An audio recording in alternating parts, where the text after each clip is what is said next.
Hey, how we doing? It's me, Mr. Treeland, back for our final installment of congruence and triangles.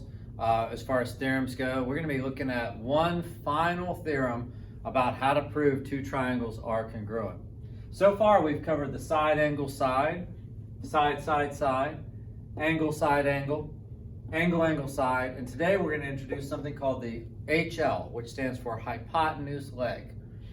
Now, the theorem states that if you have two, and I kind of drew them specifically a little bit differently for us today, but I have two right triangles. That means they have a 90-degree angle, two right triangles.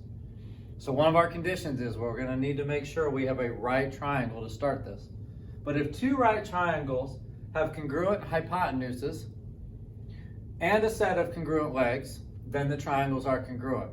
So when we look at our first example here, number one, it says, is triangle ABC congruent to DEF? Now, prior to today, I would say no, because so far, if you look at our rules, we had SAS, SSS, ASA, AAS, but we never had an angle side side. That would be funny if we had an ASS rule, but we do not. So remember, there's no profanity in geometry. So up until today, I would say that there is no congruence between these two triangles because we don't have an ASS rule. However, there is a special rule, and that is that if they are right triangles, then we can use the fact that they have a right angle in common and that they have a hypotenuse and a side. So when I look at this first example, I see that angle B and angle E are right angles, so that's really important. And then I see that they have a hypotenuse. Remember, our hypotenuse is the longest side of our right triangle, and it spans between the two legs on the triangle.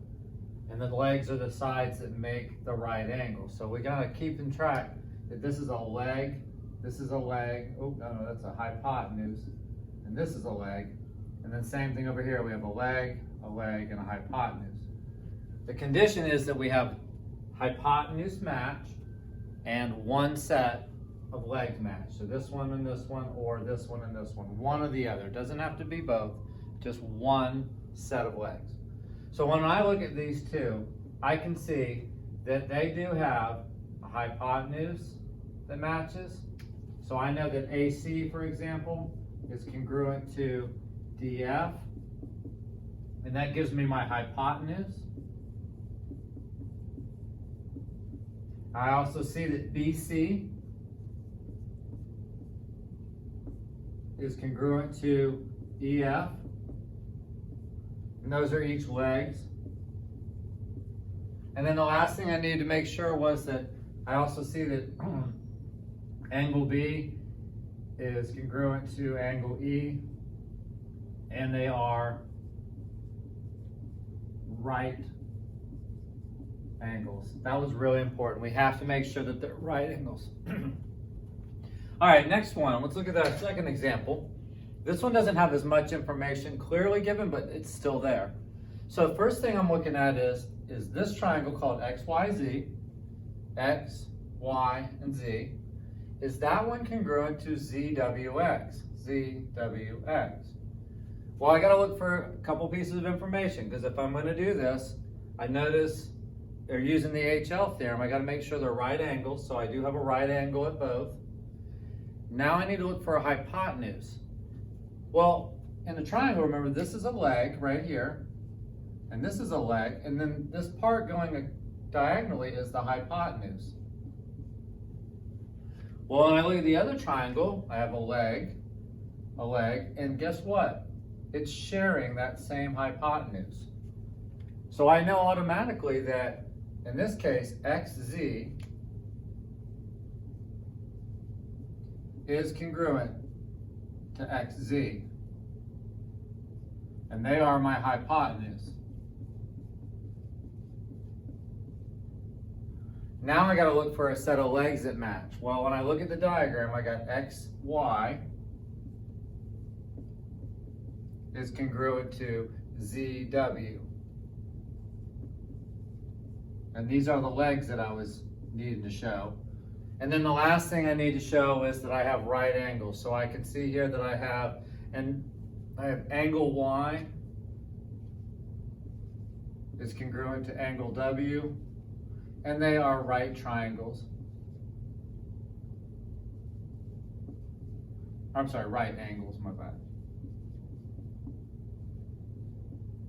So I've met everything on the for the criteria of HL. I have that they're right angles, or right triangles. They're right angles which make right triangles. They have a matching set of hypotenuse, and they have a matching set of legs. I don't really need to know the length of these two. It doesn't really matter because I know these, and all I need is one set of legs and one set of hypotenuse. All right, our last example, this is a quick video because there's not a lot on this particular lesson, but on this last example, I want you, it says, what is needed to show these triangles are congruent by HL? Well, when I look at them, right away, I see, all right, first off, on this one, I've got a leg, I've got a hypotenuse, I've got a right angle, but when I come over here, I see that I have, well, it's a leg, it's a hypotenuse, but what I don't see there, and I have to have, it's very important, is I needed to know, I have to know that angle Y is a right angle. So I need angle Y to be a right angle.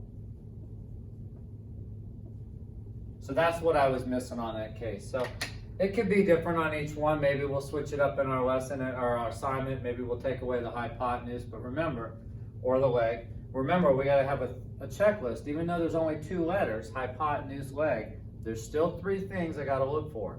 I need that right angle, I need a hypotenuse, and I need a leg. So hopefully this is about all you need to get through this lesson. I'm keeping it short, but it is what it is. And I hope this works. Bye.